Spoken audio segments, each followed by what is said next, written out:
A kid would make a great ninja. I look down at the coffee and see a sleepy cat face staring up at me from the foam.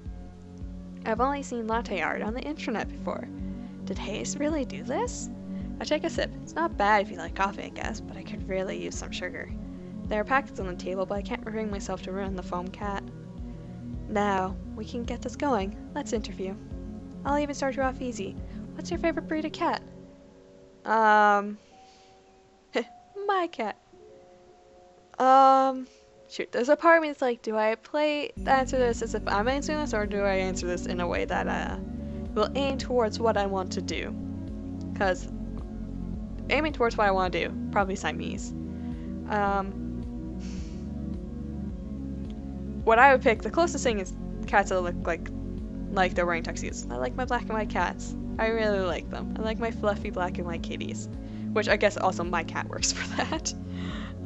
But, well, not Avery's cat, but my personal cat works for black and white. But I think I'm gonna say Siamese. Do you know any other languages? How about ciphers? No. What marine animal would you say best represents you? That is not a marine. That's not a marine animal. I'm like, is there any butterflies that are strictly to the beach? I actually don't know that. I'm thinking. I'm just gonna say orca. So I'm thinking of, well, yeah, I'm gonna go orca. What genre of music would you use to describe your work ethic? Classically hardworking. Punk, I'm not dead, I'm just resting. Oh, best describe your work ethic. Okay.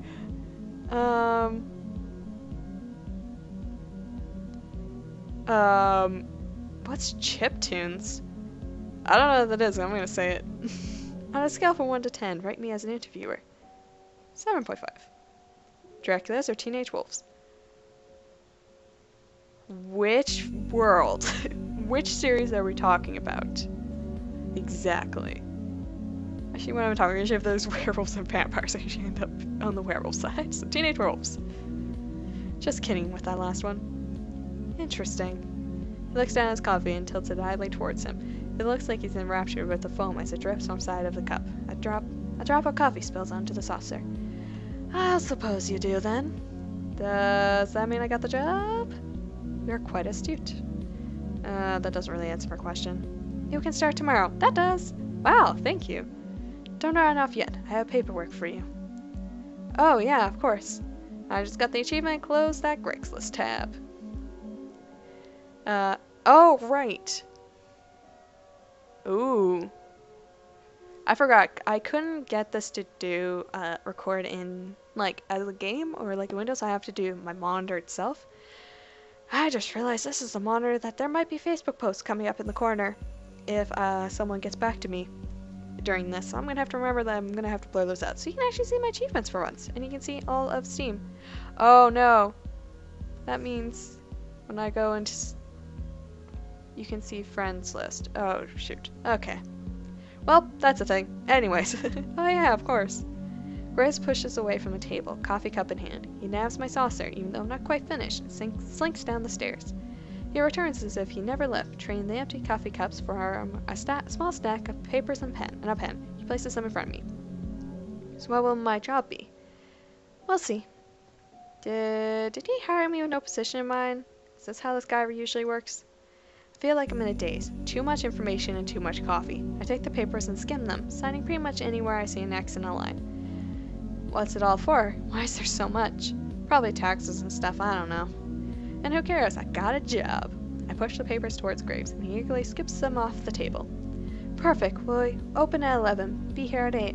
We'll have you help with the morning prep.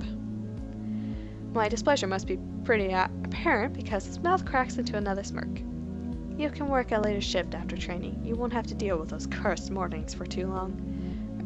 Okay, that's fine. Now go. I have a lot of work to do before tomorrow. You need to get to work fixing that sleep schedule of yours. Wink. Okay. He seems lost in his own world now, poring over the paperwork I just filled out. I guess there's also our tax stuff you have to deal with hiring people. Why would he do it so casually? Well, whatever. Not my problem. I head down the stairs and Landry's back. He looks uncomfortable waiting at the foot of the balcony, but perks up when he sees me. So, I'll see you tomorrow, coworker. Oh. Oh, congratulations. You can meet everyone else tomorrow morning. I'll make sure they're all ready for the meeting when you get in. How many people work here? Well, there's me, Graves, of course. You met Hayes, Finley, Mason, Reese. That's it. Shouldn't take too long to get to know them. Okay, great. I'll see you all tomorrow then. Great. See you. Woohoo! I'm gonna live it up a little. I'm gonna paint this town red. I finally have a job.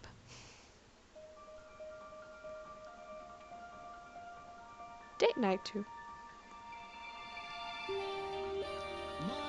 Hustle Cat! Yay!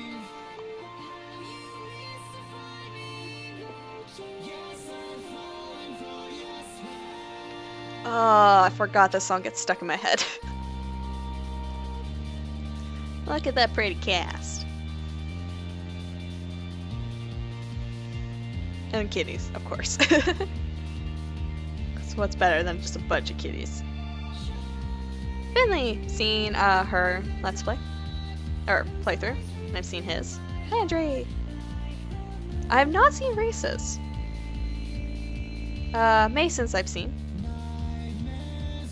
And I've not seen Hayes, so I'm gonna try to do Hayes. And Graves. Oh, forgot how goth that was. Kitties! The stars, literally, and coffee, of course.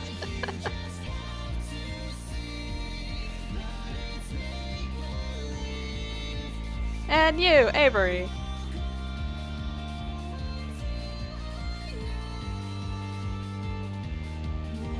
Oh boy.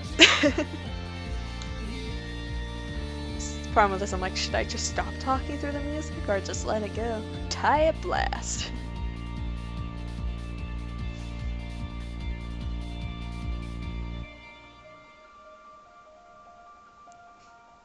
Just kitties everywhere. And Russ going up a light post. 'Cause that's what happens. Ew, I got lost and I didn't end up painting anything, but it was a nice walk. As I head home, I get this distinct feeling of being followed. I don't really know that was a thing that actually happens, but it's hard not to notice when you see some movement out of the corner of your eye. Turn around. A sleek black cat stands in the middle of the road. It sits down when we make eye contact and thumps its tail testily against the pavement. It's got different color eyes. I guess heterochromia really is pretty common in cats, huh? Should I, try to bring it to the cafe? They take care of strays there, after all. I should try. I crouch down as slowly as I can and reach my hand towards the cat, beckoning to it. It doesn't move. I make those little smoochy noises that seem to work on some cats.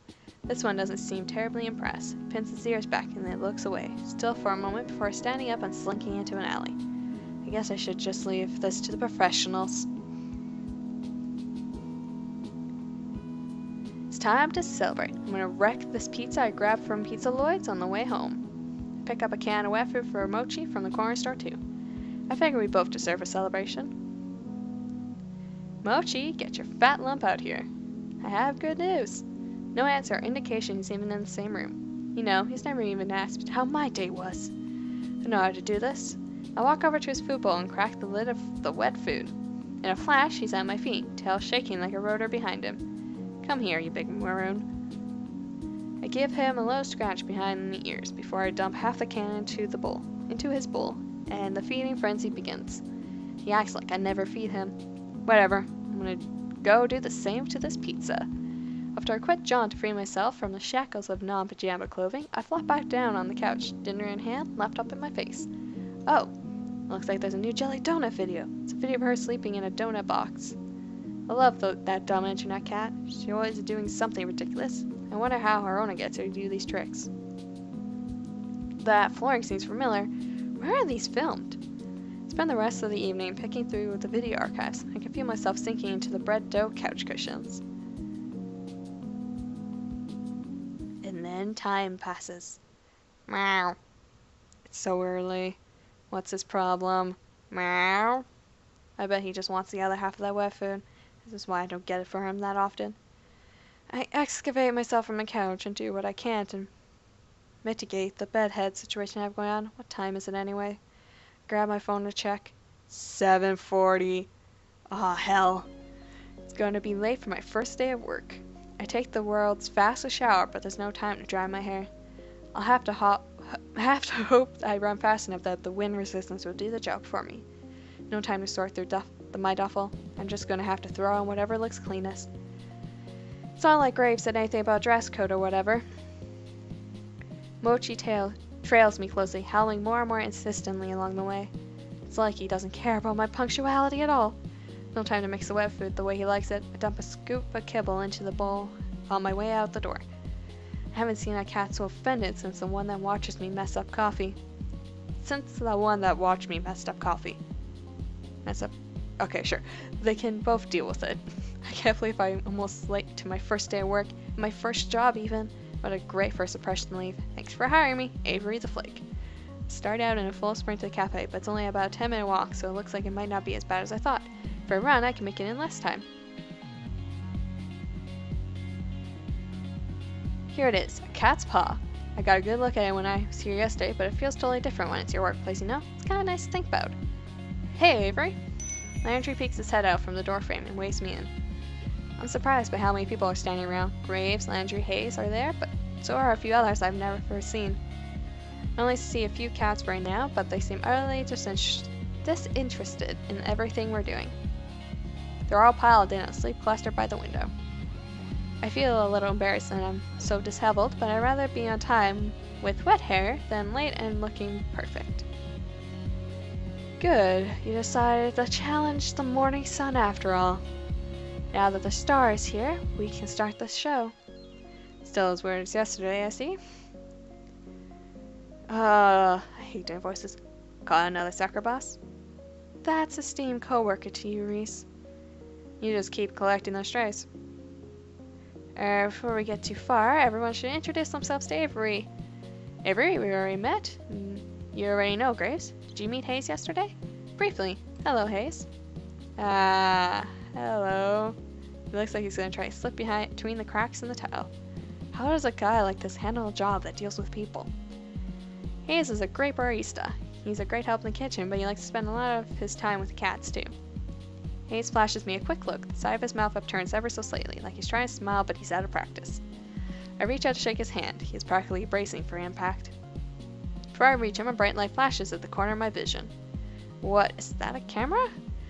Oh, sweetie. Oh, sorry, sweetie. I thought I'd turned the flash off. I whip my head to the other side of the lineup. The girl on the end is aiming her phone directly at me. Sorry, don't mind me. I just wanted to commemorate our new employee. I'm Finley, and I take care of social media. I like candidates. I'll try again when you're forgotten about it. Finley is also... Graves, I know you're going to say, don't ruin the surprise. Graves let out a sort of bark of a laugh. Alright. You tell everyone whenever you're ready. Thank you. The two in the middle of the lineup look beyond unimpressed. One is the smart-mouthed guy, Reese, and the other looks like someone I wouldn't want to mess with. Finley puts her hand on the shoulders of the tough-looking woman standing next to her. Since she's not going to introduce herself, this is Mason. She's our head chef. Or our only chef, I guess. Well, nice to meet you both. Yeah. Finley reaches up and places her hand against the back of Mason's head. She pushes her hand forward, forcing Mason to nod. I'm amazed Mason is putting up with this. Wow, that's the most he's spoken all day. She likes you already, Avery. Mason makes a quick little noise that could either be a laugh or a grunt. Maybe it was both. How kind of you. I'll save the best for last. I'm Reese, and I'm the one you'll be answering to after Graves. You better stay on my good side. I would have sworn Landry was second in command here, so I don't know what this kid's talking about. I don't even see him at all during the interviews yesterday. I'm on cat detail today, but don't think that means I won't be keeping an eye on you. Cat detail must mean taking care of the cats. Obviously. I'm learning quickly. I don't know why the second in command would be so eager about telling me he's going to clean litter boxes today. Maybe it's a weird status thing here. Ew. I'll be on my best behavior then, I guess. Good. Okay, that should be everyone then. Avery, you'll be training with me today. I hope that's okay? That's fine with me. Looks like I'm no longer needed. I have other work to do. You know where to find me. Graves links to the back of the cafe. I think I can hear footsteps on the creaky stairs. Mason and Hayes disappear after him. Avery, did you have breakfast? We're gonna have something to eat before work if you'd like to join us. It's tradition. That sounds great. I found my cab. I forgot to feed myself. Reese has already seen himself at the long booth seating along the wall. He scoots two of the tables together and Landry pulls up over another chair. Great, just sit and relax. Mason's just finishing up breakfast. I move to take a seat, but Finley blocks my path. Avery, before you sit down, I have a question for you. Sure, what's up? Okay, is that... Her voice drops, almost conspiratorially. She leans in to whisper. That's an IKEA shirt. It's an IKEA. IKEA shirt, isn't it? He's my favorite too. What? IKEA? From Blast Zone? From what? Look, you don't have to play dumb. I get it. No, I really have no idea what this is. Is that like a show? Is this a shirt from something? Oh. No. Never mind. Don't worry about it. But now you got my interest. What is Blast Zone? I don't know if it would be your type of game after all. Oh, it's a game? I like games. Try me. Well, it's a story about man's passion clashing in a life or death struggle. Sounds dangerous. Oh, it is. But it's also romantic. Romantic like love blooming on the battlefield, that type of thing? Yeah, I think you do get it. Maybe I'll lend it to you sometime, if you prove yourself worthy. I'm not really sure what that involves, but sure. Okay. She gives me a grin and a wink, and takes a seat at the table next to Reese. I notice that somebody sat at the table while I was talking to Finley. Mason and Hayes should be out in a minute, Avery. Come sit down. Sure. Where should I sit, though? What if there are some unspoken rules about this sort of thing and placing? You never know with new groups. Landry answers the conundrum for me by beckoning to the seat between him and Finley. Quietly, I take the seat. Mason emerges from the back with a large tray balanced atop each hand. One tray has a giant stack of French toast, the other some kind of egg thing. I'm not sure, but it looks amazing. Whoa! I have no idea how hungry I was until just now. She sets the tray down in front of me and then returns to the kitchen. I hope she gets back soon because I'm about to be on that egg thing like mochi on wet food. Mason returns a few minutes later, cradling 6 empty cups in her arms. Hayes follows in tow, carefully balancing her carafe, full of coffee. They set the cups and carafe on the table and take their seats. Hayes' butt barely hits the chair before the others start to dig in. I'm a little afraid that I'll lose my hand in a fray, but I try to jump in now, but I'm so hungry. Landry reaches out an arm from behind a fortress of French toast slices. He slightly bats at Reese's hand as he reaches for his syrup pitcher. Save some for Avery. Jeez, calm down. You're the one stealing all the food. I haven't even taken any more than usual. Breakfast is important. While everyone shouts and clatters across the table, I help myself to a bit of everything. I'm not used to eating a real breakfast, especially one that didn't come out of a microwave, so I'm going to savor this. Wow, this is amazing! Mason, what is this egg thing? Mason's eyebrows shoots up. She looks at me like I grew another nose. Frittata. Is that like a souffle? Looks like it'd be really hard to make. Just eggs and vegetables in a pan. Still, I know I wouldn't be able to make anything like that. It's really nice to have real breakfast. What do you usually eat, Avery? Mostly cold pizza or toaster tarts, I guess, if I remember to get them. Mason glares at me like I just knocked her plate on the floor. She stares directly at me, through me, with a hard look in her eyes. You eat here now. Always. Can I still have pizza sometimes? Not for breakfast. Ever. But pizza for breakfast. I can hear Finley and Reese snickering. Okay, but other times are still okay, right? Mason rolls her eyes and goes back to her coffee. Reese stares up at me between bites of French toast. Avery, when we're done, we need to talk about dress code. Oh, Reese, don't start this again. Shh, it's an important part of the new employee orientation. Landry passes a positively pained look at Reese. He glances at me, but a poke to the ribs from Finley sends him staring back at his plate. Landry, you're sort of Landry is such a mama bird sometimes. Lighten up. Avery, look at this place. We take our visual presentation very seriously here. Mason gives another grunt. Hayes places his empty plate and a cup on Mason's plate and takes the stack into the back with the urgency of tactical retreat. Graves and I expect a certain level of decor with the waitstaff. Is this about my outfit? I woke up a little late, so... No, this is about uniforms. Mason pushes her chair away from the table with enough force that it wobbles briefly on two legs. She stands and takes my plate in one fell swoop. Opening soon. Time to get ready. She picks up a now empty cast iron skillet with one hand, balances a few of the other plates on top. That looks heavy, but she's holding it like it's nothing.